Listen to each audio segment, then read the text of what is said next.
kendimi tanıtayım. Benim adım Bülent Aksu. Kukla ve Karagöz sanatçısıyım. Bu da benim kukla perdem. Birazdan ben bunun arka tarafına geçip sizlere kukla oynatacağım.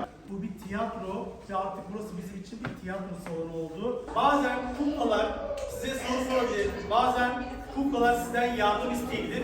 Eğer istiyorsanız onlara yardım edebilirsiniz. Onlara cevap verebilirsiniz. Anlaştık mı?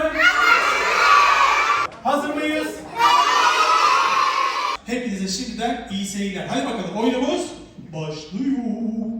Anneciğim, bu arkamdaki kim?